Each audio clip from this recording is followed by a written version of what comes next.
Hello बच्चों, आप सभी का बहुत बहुत स्वागत है मेरे चैनल विज्ञान निकेतन पर। और मैं हूं सुनीता श्रीवास्तव। बच्चों, चलिए आज हम शुरू करेंगे निबंध लेखन में।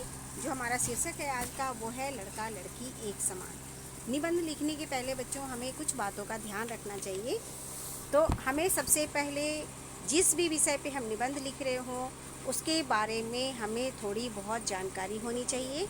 और अगर उसके बारे में हमें थोड़ी बहुत जानकारी नहीं है तो हमें अपने बड़ों से उसके बारे में थोड़ी बहुत जानकारी हासिल करनी चाहिए। इसके बाद हमें अपने विचारों को व्यवस्थित रूप देना चाहिए। वाक्य स्पष्ट और छोटे होने चाहिए। जो हमारी भाषा है वो सरल, प्रवाहपूर्ण और प्रभावशाली भी होनी चाहिए।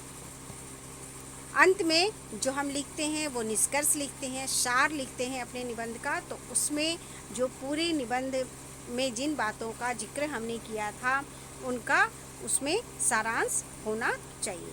तो चलिए हम शुरू करेंगे अपना निबंध लड़का लड़की एक समान।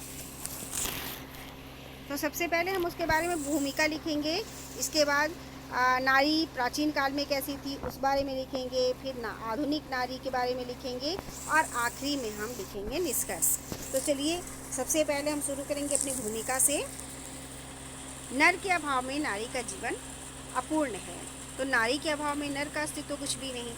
रही समानता की बात तो यह कार्यक्रम के अनुसार बदलती रहती है। लड़का लड़की शारीरिक रूप से एक दूसरे से भिन्न है। लड़का शारीरिक शक्ति की दृष्टि से लड़की से अधिक शक्तिशाली होते हैं, जबकि गुणों की दृष्टि से देखा जाए तो नारी यानी कि लड़की अधिक समर्थ होती हैं। नारी में प्रेम, त्याग एवं सहानुभूति आदि के गुण पुरुष की अपेक्षा अधिक होते हैं।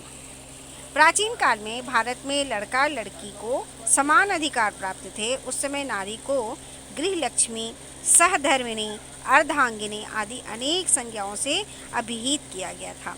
मुगलों के आगमन के साथ ही लड़का और लड़की में अंतर किया जाने लगा और इस समय से ही भारतीय समाज ने लड़कियों की भूमिका सीमित कर दी। उनका स्थान समाज में गौण हो गया। उन्हें पर्दे के पीछे रहने के लिए विवश किया गया। उनका शिक्षा प्राप्त करने का अधिकार भी छीन लिया गया। उनके सामाजिक जीवन का क्षेत्र सीमित कर दिया और उनकी स्वतंत्रता पर प्रतिबंध लगा दिया गया, क्योंकि उस समय वो उसके बाद से वो लोग कहीं भी अकेले इधर उधर नहीं जा सकते थे। इतना ही नहीं, बाल विवाह जबरदस्ती उन पर थोप दिया गया। क्या किया जाता था कि उस समय लड़कियों का जबरदस्ती छोटी उम्र में ही शादी कर दी जाती थी। अंग्रेजों के शासन काल में भी नारी की स्थिति में कोई परिवर्तन नहीं आया। इसके बाद देखिए, समय ने करवट बदली, देश स्वतंत्र हुआ, देश का नया संविधान बना। इस संविधान में लड़का और लड़की अर्थात पुरुष और स्त्री, नर और नारी को समान राजनीतिक, सामाजिक और आर्थिक अधिकार प्रदान किए गए। नारी को स्वतंत्रता के पश्चात शिक्षा प्राप्त करने का अधिकार मिला।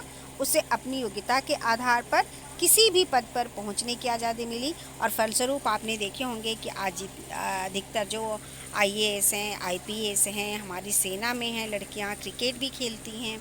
तो आप देखिए कि हमारे जो बेटियां हैं वो कितनी आगे निकल गई हैं।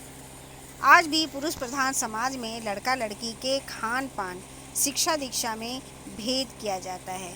लड़की को पराई अमानत मानकर पाला जाता है। लड़की के विवाह के अवसर पर दहेज दिया जाता है और लड़के के विवाह के अवसर पर दहेज लिया जाता है। लड़के को कुछ भी करने का अधिकार है लेकिन लड़की को वो अधिकार नहीं है। लड़के का दूसरा विवाह करने को समाज मान्यता देता है, जबकि लड़की द्वारा दूसरा विवाह करने पर समाज नाक भौं सिकोड़ता है। लड़के को वंश संचालक माना जाता है, वहीं जो लड़के हैं उन्हें वंश संचालक माना जाता है और उन्हें मुक्तिदाता भी माना जाता है।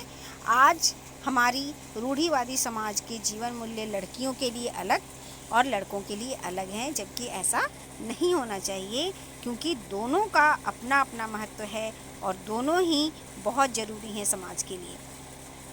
इस प्रकार कहा जा सकता है कि संवैधानिक दृष्टि से भले ही लड़का लड़की समान हो, लेकिन सामाजिक दृष्टि में अभी भी उनमें पर्याप्त असमानता आज भी विद्यमान है, जिसे मिटाना अत्यंत आवश्यक है।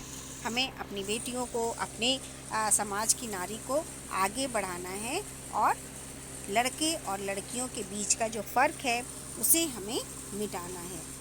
तो यहाँ देखिए हमने ये निबंध अपना पूरा किया।